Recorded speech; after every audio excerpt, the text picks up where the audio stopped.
사람의 일생을 비유할 때 여러 가지를 가지고 비유합니다. 저는 오늘 큰 산을 오른 등산을 한번 비유해 보려고 합니다. 여러분, 큰 산을 올라가면 평탄한 길이 없어요. 어떤 길을 걸어가든 이 큰 산을 올라가게 되어지면 높은 언덕이 있고, 또 그냥 서서 내려올 수 없는 나무를 잡고 내려오든 아니면 미끄러지든 굉장히 가파른 길들이 계속 나타납니다. 숨을 헐떡이고 올라가서 겨우 이제 좀 쉴만하면 또다시 큰 언덕이 또 나타나는 거죠. 자, 이와 같이 우리가 살아가는 삶도 어렸을 때부터 세상을 떠나는 그 기간 동안 가만히 보면 평탄한 길이 없어요. 쉬운 길이 하나도 없습니다. 이 문제 해결하고 나면 또 다른 큰 문제가 해결되어지고, 또 그 문제를 해결하면 이제는 좀 편하게 살겠다 마음을 먹고 나면 또 다른 또 큰 문제가 계속 나타납니다. 그래서 우리가 살아가는 삶을 보면 문제를 해결하다 보면 우리 인생이 끝이 나는 거예요. 그런데 중요한 것은 이런 문제들이 우리 앞에 나타나는데 이 문제를 어떻게 해결하느냐에 따라서 그 사람의 인생이 바뀌는 거예요. 이제 우리 신앙인들 가운데는 특히 이제 세상 사람들 가운데 더 그런 분이 많은데, 하나님, 제가 세상을 살아가는데 아무런 일이 일어나지 않게 해주세요. 그렇게 또 기도하는 분이 계세요. 얼핏 들으면 정말 좋은 이야기인데, 여러분, 그건 사실 바보 같은 이야기입니다. 만약에 여러분들 삶 속에 어떤 일도 일어나지 않게 해달라고 기도하면 여러분 살아갈 수가 없어요. 어떤 일이 일어나야 우리 사람은 더 노력하게 되어지고 또 어떤 대가를 얻을 수 있는 것이지, 여러분 아무런 일도 일어나지 않는다고 한번 생각해 보세요. 재미도 없을 뿐 아니라 우리가 소망도 희망도 아무것도 없는 거예요. 때로는 힘들지만, 때로는 어렵지만, 때로는 이런 일이 없었으면 하는 일이 있지만, 여러분, 우리에게 많은 일들이 일어나므로, 문제가 발생하므로, 그것 때문에 오늘 찬양 드린 것처럼 더 빨리 가는 겁니다. 이게 축복이 되어지는 거예요.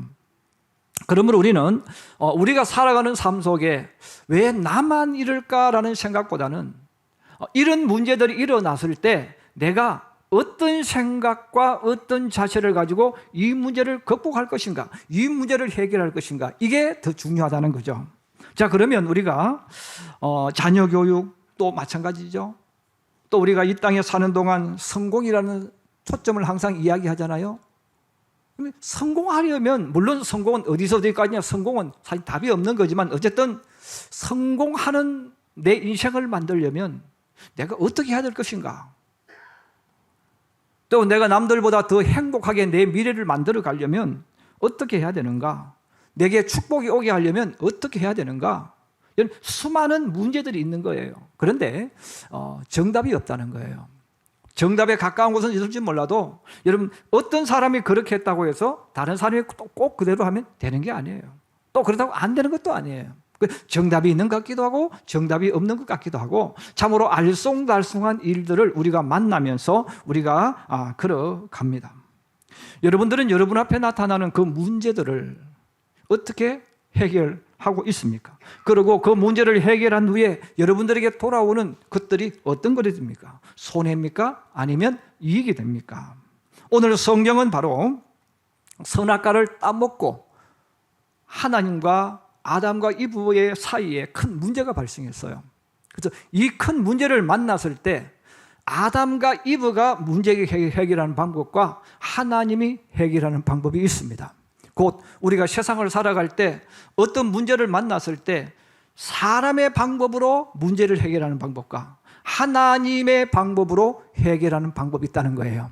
저는 오늘 여기에 대해서 두 가지를 말씀드리려고 합니다. 좀 내용이 길지만 여러분 한번 따라해 주세요. 사람의 문제 해결 방법은 불완전한 것이고, 하나님의 해결 방법은 온전한 방법이다. 먼저 결론을 이야기하면 사람들이 이 땅에 사는 동안 문제를 해결해요. 그런데 그것은 불완전한 방법, 또 다른 표현하면 임시 방편적이라는 점. 그러나 하나님이 하시는 방법은 온전한 방법, 완전한 방법입니다. 아담과 이브가 뱀의 유혹에 넘어가서 선악과를 따먹고 말았어요. 뱀이 와서 유혹할 때에 아담과 이브가 굳세게 마음을 먹고 나 안 넘어갈 거야, 너 아무리 이야기해도 안 넘어갈 거야 하고 참고 견디죠. 그런데 이 뱀이 너무나 달콤한 미끼를 계속 던지는 거예요. 그리고 급기야는 야, 너 이거 먹으면 하나님처럼 된다는, 너가 세상의 주인이 되고 너가 인생의 주인공이 된다는 이런 그 말을 듣는 순간 그냥 선악과를 따먹고 말았어요. 근데 이 선악과를 따먹고 난 이후에 가장 먼저 어떤 일이 일어났는가를 성경은 이야기합니다. 선악과를 따먹은 이후에 가장 먼저 알게 된 것이 무엇인가? 바로 자신들이 벗은 것을 알게 됐다는 거예요. 여러분, 아담과 이브가 그동안 에덴 동산에서 옷을 입지 않고 살았어요. 또 그들이 옷을 입지 않고 벗은 그 모습으로 살아도 그들에게 아무런 일들이 일어나지 않았습니다. 그게 일상이었고 아무런 문제가 되지 않았어요. 그런데 선악과를 따먹는 그 순간 눈이 밝아졌는데 그 눈이 밝아지면서 죄악된 자기들의 모습을 보게 된 거예요. 그들의 자신들의 모습을 볼 때 오늘 성경은 그렇게 표현해서 그들이 부끄러움과 수치심을 알았다는 거예요. 결국은 사람의 눈이 밝아졌을 때 가장 나타나는 그 현상이 뭐냐면 죄인된 자기들의 모습이 보여졌고, 그리고 그 모습을 보는 순간 부끄러움과 수치심을 느꼈다, 이렇게 표현을 하고 있어요. 그래서 그동안 서로 보아도 아무런 문제 없었는데 갑자기 딱 보는 순간에 왠지 모르는 부끄러움과 수치심, 자, 이런 것들이 그들에게 딱 밀려오자 그들이 이 부끄럽고 수치스러운 이 모습을 어떻게 할까? 그래 순간적으로 방법을 찾습니다. 그 방법이 바로 무화과 나무 잎을 엮어 치마로 만들었다 그랬습니다. 우리 성경 다시 한번 보실까요? 7절 같이 보겠습니다. 7절입니다. 시작. 이에 그들의 눈이 밝아져 자기들이 벗은 줄을 알고 무화과 나무 잎을 엮고 치마로 삼았더라. 이런 치마로 딱 일단 가리니까 어느 정도 부끄러움이 가리워졌어요. 창피함이 가리워졌어요. 근데 문제는 치마를 무화과 잎으로 엮었다고 해서 여러분 나무 잎은 여러분 잘 아시지 않습니까? 불완전한 거예요. 아침에 만약에 에덴 동산에 태양이 떠서 따가운 햇빛이 나뭇잎에 여러분 빛이 쬐이면 어떻게 됩니까? 나뭇잎이 말라지겠죠. 그럼 저절로 떨어지는 거예요. 또 사람이 그냥 있는 게 아니잖아요. 여러분 에덴 동산이 지금 우리가 살고 있는 것처럼 고속도로가 있고 넓은 도로가 있고 차도가 있고 그런 게 아니잖아요. 거기 사람이 다니는 길입니다. 길이 따로 없는 거예요. 자, 따로 만들어진 길이 없는 그런 길. 그럼 지나가다 보면 나무에 부딪힐 수 있고 또 뭐 여러 가지 부딪힐 수 있잖아요. 그러면 여러분 무화과로 잎으로 엮은 이 치마가 어떻게 되겠어요? 금방 떨어지죠. 그럼 이들이 이 부끄러움과 창피함을 이제 느꼈기 때문에 그걸 가리기 위해서 이 무화과로 잎으로 치마를 만들었는데 그 치마는 언제 떨어질지 몰라요. 또 맛있는 걸 많이 먹고 배에 힘을 한번 주면 또 떨어질 수도 있고요. 잎이 떨어질 수도 있고, 여러분 앉으면 앉아서 또 떨어질 수 있고. 그럼 이들은 이제 자기들도 모르게 하루의 모든 삶을 열어갈 때 늘 전전긍긍하는 거예요. 또 이 치마에 또 신경을 쓰는 거예요. 그러면 그들은 이게 일상적으로 반복되어집니다. 이 아담과 이브가 노력하고 방법을 찾고 아무리 많은 방법을 찾아도 이들이 하는 모든 방법은 완전한 방법이 아니라 그냥 임시 방편적인 거죠. 이게 불완전한 거예요. 그런데 하나님께서 이런 아담과 이브에게 하나님의 방법으로 이들에게 역사를 하셨어요. 바로 21절에 나오는 말씀입니다. 우리 21절 다시 한번 보십시다. 같이 보겠습니다. 시작. 여호와 하나님이 아담과 그의 아내를 위하여 가죽옷을 지어 입히시니라. 아멘. 자, 그러면 아담과 이브는 수치와 부끄러움을 가리우기 위해서 무화과 잎을 엮어서 치마로 만들었는데 이 치마는 하루에 몇 번 만들어야 되고 몇 번 갈아입어야 돼요. 또 언제 떨어질지 모르는 거죠. 그런데 하나님께서 이들을 위해서 하나님의 방법을 가지고 이들에게 베풀어 주셨는데 아담과 그의 아내를 위해서 여호와 하나님이 가죽옷을 지어 입히시니라. 이런 가죽옷 잘 아시잖아요. 바로 이 짐승의 이 피를 것을 가지고 이 가죽옷을 가지고 입혔다는 거예요. 여러분, 가죽옷을 입는 순간 이들의 수치와 허물은 완전히 가려지게 됩니다. 매일매일 무화과 잎을 엮지 않아도 됩니다. 또 이게 언제 떨어질지 모르는 이런 것들을 의식하지 않고 그들은 마음껏 세상을 뛰어놀며 살 수가 있었습니다. 여러분, 사람이 세상을 살면서 죄를 안 짓고 살 수는 없습니다. 내가 아무리 조심해도 누구든지 사람은 죄를 짓고 살아갑니다. 그래서 우리가 예수를 믿을 때 율법적으로 예수를 믿게 되어지면 너무 죄에 초점을 맞추기 때문에 내가 죄를 안 짓고 살아야지. 자, 이런 마음을 가지고 살다 보니까 내가 죄에 갇히게 됩니다. 그럼 예수 믿는 게 너무너무 힘들어요. 내가 조심하고 노력하고 사람들에게 상처 안 주려고 엄청 애를 써요. 그런데 문제는 죄를 짓는다는 거예요. 그때 절망과 허무함이 밀려오게 됩니다. 그러므로 우리는 이 땅에 사는 동안 일부러 죄를 지으라는 뜻이 아니라 사람은 이 땅에 살아가는 동안 누구든지 그 사람이 아무리 조심하든 조심하지 않든 상관없이 죄를 짓는다는 거예요. 그래서 우리가 세상에 사는 동안 죄를 안 지으려고 노력하는 것도 중요해요. 그런데 더 중요한 것은 지은 죄를 어떻게 씻는가가 더 중요하다는 사실입니다. 그래서 우리가 이 땅에 사는 동안 내가 죄를 안 지어야 이제 초점 맞춰 살면서 그래 나는 항상 바르게 살아야 돼, 착하게 살아야 돼 이렇게 말하는 사람은 행복하게 살 수 없습니다. 그러나 내가 이 땅에 사는 동안 일부러 죄를 짓는 게 아니라 내가 이 땅에 사는 동안에 내 원하든 원하지 않든 내가 죄를 지을 수 있다는 것을 인정하고 그 다음에 내가 이런 죄를 지었을 때 어떻게 처리해야 되는 것을 알고 살아가는 사람은 더 아름답다 그 말이에요. 자, 그러므로 하나님께서 이스라엘 민족에게 구약 성경을 통해서 죄의 문제를 해결하는 방법을 알려주셨죠. 그게 바로 뭡니까? 짐승으로 제사를 드리는 것, 곧 짐승의 죽음을 통해서 속죄 제사를 드리게 하는 것입니다. 그런데 이것은 유효기간이 1년입니다. 그러므로 매년 이스라엘 백성들은 7월 10일 대속죄일 날 모든 사람들이 하루를 금식하면서 하나님 앞에 지은 죄를 고백하고 회개하면서 그들을 대신해서 소와 양을 잡아서 죽이는 거예요. 그런데 사실은 그 짐승이 왜 죽습니까? 이스라엘 백성들의 모든 죄를 대신 짊어지고 죽는 거예요. 그래서 1년에 한 번씩 이렇게 자기들의 모든 죄를 짐승에게 위임하고 짐승들이 그들을 대신 죽는데 해마다 매년마다 이 짐승으로 제물을 드렸다는 것이죠. 그러므로 사람이 드리는 제사는 완전한 것이 아니라 항상 불완전해요. 하나님께서 하나님의 방법으로 이 땅에 오셨죠. 바로 하나님이 보여주시는 방법은 다른 것이 아닙니다. 하나님께서 세상에 직접 오셔서 자신이 직접 희생 제물이 되시는 것입니다. 예수님이 십자가를 지신 것은 바로 완전한 희생 제물이 되시는 하나님의 방법입니다. 히브리서 9장 12절에 말씀합니다. 염소와 송아지의 피로 하지 아니하고 오직 자기의 피로 영원한 속죄를 이루사 단번에 성소에 들어가셨느니라 했습니다. 여러분, 우리 주님의 십자가 보혈로 한 번에 끝난 거예요.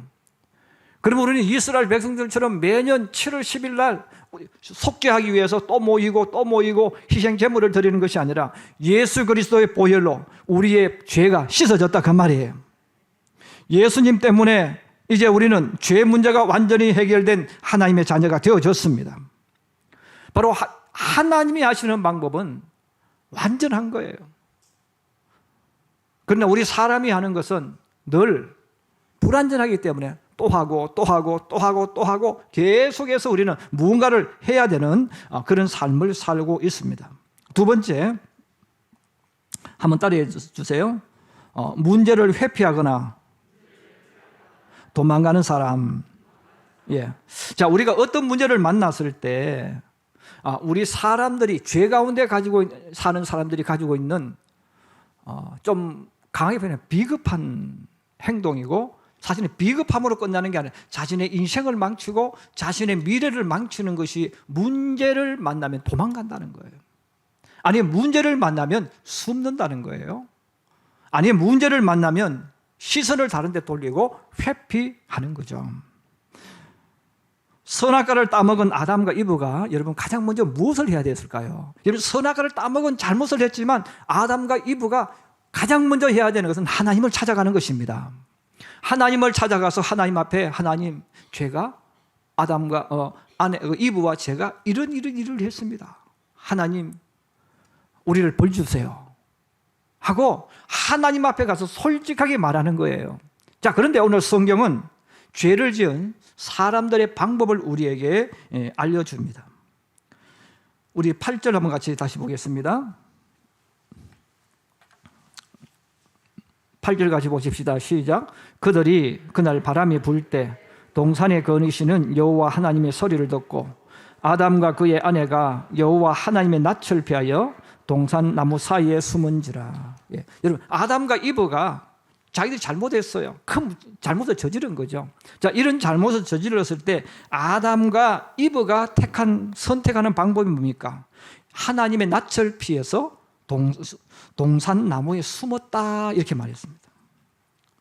여러분, 숨었다는 말은 무슨 말입니까? 도망갔다는 거죠. 회피했다는 거죠. 여러분, 죄가 정말 무서운 것은 바로 이 죄는 사람으로 하여금 이런 행동을 하게 만드는 거예요. 그러므로 죄를 짓게 되면 죄를 지은 사람은 자신도 모르게 이렇게 죄책감, 부끄러움, 수치심 여러 가지가 함께 밀려와서 도망가게 만드는 거예요. 우리나라 축구 선수 중에 그 왼발의 달인 하석주라는 선수가 있어요. 요즘 젊은 세대는 잘 모르겠지만 우리나라 축구 선수 가운데서 정말 유명했던 선수였죠. 그런데 이 하석주라는 선수가 1998년 프랑스 월드컵을 할 때 멕시코와 시합이 붙었습니다. 근데 이 선수가 선제골을 넣었어요. 그러면서 기분이 너무 좋아가지고 온 힘을 다해서 운동을 하다가 얼마 지나지 않아서 멕시코 선수가 볼을 잡고 있을 때 뒤에서 그냥 백태클을 해버린 거예요. 그러자 심판이 달려와서 빨간 카드를 딱 들었습니다. 그래서 퇴장당해버렸어요. 한 골을 넣어가지고 너무너무 신났는데 빨간 카드를 받고 퇴장 딱 하면서 한국은 10명, 멕시코는 11명이 경기를 했습니다. 경기가 끝난 후에 성적이 3대1로 역전패 당한 거예요. 3대1로 역전패를 당하면서 차범근 감독이 그 자리에서 그 게임에서 경질돼 버렸어요. 자, 그때 이 하석주 선수가 자기 평생에 딱 한 번 레드카드를 받고 퇴장당했는데 그게 공교롭게도 월드컵 때 그랬고 차범근 감독이 감독할 때 그 일이 일어난 거예요. 그래서 이 하석주 선수가 평생토록 수십 년 동안 늘 죄책감을 가지고 있는 거예요. 내가 잘못해서 차 감독님이 경질당했다. 그 생각을 하니까 자기가 존경하는 감독을 볼 수가 없습니다. 그래서 이렇게 하고 있다가 누가 오늘 차범근 감독이 오신대 그러면 도망가는 거예요. 숨는 거예요. 여러분, 그 세월을 수십 년을 했다는 거예요. 다른 사람들은 찾아가서 이야기하면 되지 하는데 자기가 너무 죄책감이 들어서 도저히 만날 수가 없다는 거예요. 그래서 계속 피해 다녔다는 거죠. 물론 세월이 많이 흐른 후에 찾아가서 용서를 구했지만 죄가 사람에게 들어오면 내가 어떤 잘못을 했을 때 바로 그 잘못을 저지른 사람이 하는 행동이 바로 그런 행동이라는 거예요. 그래서 우리가 친한 사람끼리는 돈을 빌려주지 말라고 하는 이야기도 그와 같은 이유입니다. 돈을 빌려주었을 때 이런 갚을 경우는 아무런 문제가 없어요. 그런데 급할 때 돈을 빌려간 사람은 다른 곳에서 돈을 빌리지 못해서 찾아온 사람이거든요. 다른 곳에서 돈을 빌리지 못해서 찾아온 사람이 약속을 해놓고 갚기는 정말 어렵습니다. 사람이 약속을 지키지 않는 게 아니라 돈이 없으니까 돈이 못 지키게 하는 거예요. 그런데 중요한 것은 약속을 하고 빌려갔는데 돈을 갚지 못해요. 그러면 빌려가서 갚지 못하는 사람 마음속에 빌려준 사람 보면 부끄러운 거죠. 창피한 거예요. 도망가는 거예요. 그래서 사람관계가 또 서로 좋았던 관계가 다 파괴되어지는 것이 바로 이런 것입니다. 그러므로 우리 많은 사람들이 세상을 살아가면서 바로 이런 사람과 사람이 이런 문제가 일어났을 때 이런 모르는 사람하고는 절대 일어나지 않습니다. 가까운 사람, 친척, 가족, 늘 만났던 사람들끼리 이런 문제가 일어나는데, 자, 이런 잘못을 했을 때에 만약에 그 사람이 나아갔다면 문제가 되지 않겠죠. 그런데 문제는 아담과 이브처럼 자꾸 도망가는 거예요. 자꾸 회피하는 거예요. 자꾸 숨는 거예요. 여러분, 우리가 그 우울증이라는 이 병이 있는데, 이 우울증이 왜 무서운가 하면 어떤 일이 생기면 자기에게 어떤 문제가 나면 도망간단 말이에요. 자꾸 숨어버리는 거예요. 여러분, 노숙자가 왜 노숙자가 되는지 아십니까? 수많은 이유가 있지만 결론은 뭐예요? 도망가는 거예요. 어떤 일이 발생했을 때, 내게 어떤 일이 일어났을 때 그 문제에 부딪혀가는 게 아니라 도망간단 말이에요. 여러분, 세상에서 제일 불행하고 또 제일 가슴 아픈 사람은 누구냐면 어떤 일이 내게 일어났을 때 도망가는 사람이에요. 여러분, 도망가는 사람은 자신의 인생도 망가질 뿐 아니라 그와 관계된 사람들의 인생도 힘들게 만드는 거예요. 그래서 우리가 이 땅에 살아가면서 늘 사람 때문에 상처를 받는다고 하지 않습니까? 여러분, 왜 사람 때문에 상처를 받을까요? 바로 이런 행동을 하고 이런 모습을 보여주기 때문에 자꾸 상처를 받는 거예요. 그렇다면 하나님은 이런 문제를 어떤 방법으로 해결했을까요? 사실 하나님은 아담과 이브에게 강하게 책임을 추궁할 수가 있어요. 야, 아담, 나 너희들 보고 실망했어. 너희들이 어떻게 나한테 이렇게 할 수 있어? 하고 얼마든지 실망했다고 말할 수 있고 또 그들을 꾸지람하고 책망할 수 있어요. 그런데 여러분, 성경 읽어보시면 하나님은 아담과 이브가 선악과를 따먹었을 때 책망하지 않았어요. 이 나쁜 놈들 하고 그들에게 어떤 말도 하지 않았어요. 오히려 성경은 이렇게 말씀하셨어요. 8절에 보면 그들이 그날 바람이 불 때 동산에 거니시는 그랬어요. 여호와 하나님의 소리를 듣고 그랬습니다. 여러분, 아담과 이브는 하나님 앞에 죄책감 가지고 도망갔어요. 나무 사이에 숨었어요. 그럼 하나님은 어떻게 하셨을까? 하나님은 그들을 찾아가셨다는 거예요. 하나님은 에덴 동산에 아담과 이브에게 찾아가셨는데 오늘 성경에 그렇게 말하잖아요. 여호와 하나님의 소리를 듣고 하나님이 이야기하면 들을 수 있는 그 에덴 동산에 찾아가셔서 그들 옆에 있어 줬다는 거예요. 바로 오늘 성경은 하나님이 행하는 놀라운 문제 해결법을 우리들에게 알려주는 겁니다. 아담과 이브는 하나님의 낯을 피하여 숨었지만 오히려 하나님은 찾아오셨다는 거예요. 아담과 이브가 하나님께 찾아올 수 있도록 기회를 만들어 주셨다는 사람입니다. 자, 그래서 하나님의 방법은 숨거나 도망하거나 회피하는 것이 아니라 찾아가는 거예요. 직접 그 문제 속에 뛰어 들어가는 거예요. 성경에 보면 세상 사람들이 가장 많이 만나는 문제를 이야기합니다. 첫째는 질병 문제죠. 둘째는 먹는 겁니다. 그런데 사람의 방법으로 병을 고칠 수 있어요. 사람의 방법으로 병원에 가서 의사들이 사람이 어떤 병을 들었을 때 그 병을 진단하고 현대 과학으로 여러 가지 조사를 해서 진단해 줄 수 있죠. 그런데 이런 과학은 또 현대 의학은 조금씩 좋아지게 만들고 제자리 걸음하게 하고 멈추게 만드는 거예요. 그러나 성경이 우리에게 알려준 하나님의 방법은 한 번에 치료되어지는 겁니다. 그래서 하나님의 방법은 귀신 들린 자가 왔을 때 세상 사람들도 귀신을 쫓아낼 수 있어요. 여러분, 예수를 믿는 저도 여러분도 귀신을 쫓아낼 수 있습니다. 그런데 우리 사람들이 할 수 있는 방법은 내가 온갖 정성을 다 기울여서 노력하면 조금씩 좋아질 수 있어요. 그러나 하나님처럼 못하는 거예요.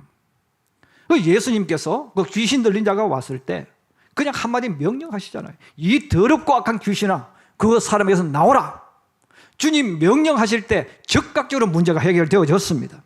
여러분, 성경의 많은 병들도 예수님이 치료하시는 병은 조금씩 차도가 있고 기다려지는 질병이 하나도 없습니다. 예수님의 방법으로 했을 때 질병이 곧반 떠나갑니다. 다 떠나가고 치료되어지는 거예요. 이게 하나님의 방법이에요. 그래서 하나님은 어떤 문제를 가지고 오든 하나님은 문제를 회피하거나 도망가는 것이 아니라 그 문제 속에 뛰어 들어가는 거예요. 여러분, 정말 하나님을 믿었던 사람들은 이런 하나님의 방법을 자기 삶 속에 적용했던 거예요. 여러분, 다윗을 보세요.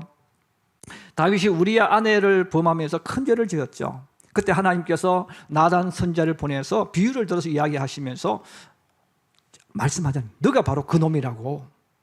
여러분, 그랬을 때 다윗이 변명하지 않잖아요. 딱 꼬꾸라지는 거예요. 왜? 문제 속에 그 뛰어 들어가는 거예요. 여러분, 위대한 믿음의 사람들은 내게 어떤 고난이 오고 어려움이 왔을 때 나 이것 때문에 안 돼, 핑계를 만들고 변명을 만드는 게 아니에요. 오히려 그 문제 속에 뛰어 들어가는 거예요. 여러분, 왜 이삭이 위대한 믿음의 족장입니까?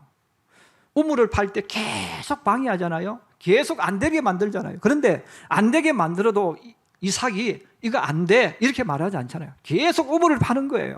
계속 그들과 부딪히면서 계속 우물을 파고 또 파는 거예요. 여러분, 이것이 하나님의 방법이에요.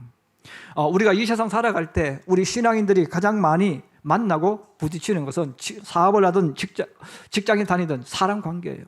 그럼 요즘 직장에 다니고 사람들을 만나면 정말 꼴보기 싫은 사람이 있어요. 그럼 세상적인 방법은 뭡니까? 에이, 안 볼 거야. 이제 너하고 평생 땡이다. 너 인간이 안 됐어. 등 돌린단 말이에요. 이건 아담과 이브가 하는 방법이에요. 그럼 우리는 어떻게 해야 됩니까? 그 사람과 부딪혀야죠. 예. 여러분, 정말 꼴보기 싫어하는 사람하고 나에게 못된 짓을 하는 그 사람 부딪혀야 된단 말이에요.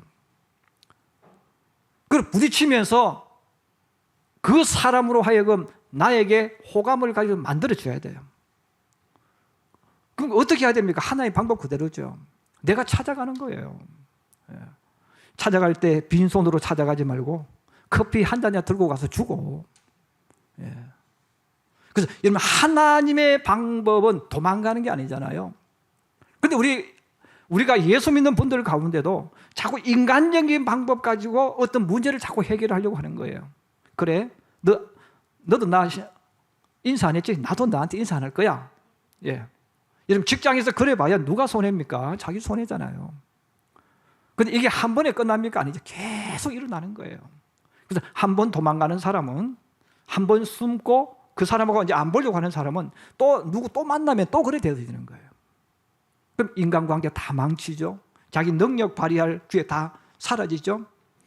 여러분, 성경을 잠언서를 잘 읽어보시면 한 사람이 직장에 들어가서 여러분 직장 생활할 때 그 사람이 진급되게 만들어주고 그 사람을 복된 길로 만들어주는 사람은 같이 있는 동료들입니다. 그 사람이 과장이 될 수도 있고 밑에 있는 사람이 될 수 있어요. 그리고 내 친구가 될 수 있는 거죠. 사람을 빛나게 만들어주는 것은 친구다 이렇게 말하잖아요. 그러므로 이 땅에 살아가는 동안 우리 신앙인들은 사랑관계 속에서 나를 힘들게 하는 사람이 있으면 도망가거나 숨는 게 아니라 내가 찾아가는 겁니다. 여러분, 어떤 문제든 마찬가지예요. 그래서 하나님이 우리에게 알려주시는 방법은 너 도망가지 말라는 거예요. 여러분, 여호수아를 읽어보시면 여호수아도 마찬가지죠. 하나님께서 여호수아에게 엄청난 새로운 짐을 맡기신 거죠. 모세를 대신해서 이스라엘 백성들의 총사령관이 되게 하신 거예요. 여호수아는 한 번도 그런 일을 해본 적이 없어요. 근데 갑자기 이스라엘의 총사령관이 되어서 모세처럼 이스라엘 백성 이끌어 가라는 거예요. 근데 모세는 처음부터 출발해서 그 일을 해왔지만 여호수아는 갑자기 떨어진 거예요. 사람들에게 인정받고 안 받고 문제가 아니죠. 갑자기 들어온 거예요. 그래서 여호수아가 걱정하고 염려할 때 하나님께서 여호수아 1장을 통해서 계속 반복하는 말씀이 있잖아요. 여호수아야, 너는 강하고 담대하라. 강하고 담대하라. 그 말은 무슨 말입니까? 너 뒤로 물러가지 마. 너 숨지 마. 너 회피하지 마. 그 말이에요. 너는 강하고 담대한 마음 가지고 그 일을 할 줄을 믿고 가라 이거예요. 총사령관 자격이 있느냐 없느냐는 그 다음에 문제예요. 도망가지 말라는 겁니다. 여러분, 우리가 세상을 살아가다 보면 우리도 모르게 내게 어떤 시련이 오고 어떤 문제를 만날 때 자꾸 도망가려고 하는 경우가 많아요. 여러분, 아담과 이브가 도망가고 숨어가지고 여러분 어떻게 되어졌어요? 그들에게 정말 이 잘못된 것이 축복으로 바뀔 수 있는 기회가 되어졌는데 그들은 그걸 놓쳐버린 거죠. 여러분, 우리가 세상 살아가면서 우리 신앙인들은 내가 어떤 문제를 만났을 때 우리 신앙인들이 보는 시각과 세상 사람이 보는 시각은 달라야 됩니다. 세상 사람은 그것을 보고 힘들겠구나, 나는 어렵겠구나 이런 생각을 가지지만 우리 예수 믿는 사람은 내게 어떤 문제가 일어났을 때 하나님은 이것을 통해서 내 삶을 새롭게 축복하신다. 하나님은 이 일을 통해서 내 인생길을 새롭게 만들어 주신다. 그 믿음으로 봐야 되는 거예요. 그 믿음으로 보면 어떻게 합니까? 도전하잖아요. 믿음으로 그것을 보면 내가 부딪혀 가잖아요. 회피하고 숨는 게 아니란 말이에요. 그러면 우리가 세상 사는 동안 우리 예수 믿는 사람은 인간적으로 하는 방법을 쓸 수 있지만 하나님의 방법이 완전한 거예요. 여러분, 하나님의 방법이 이기는 방법이에요.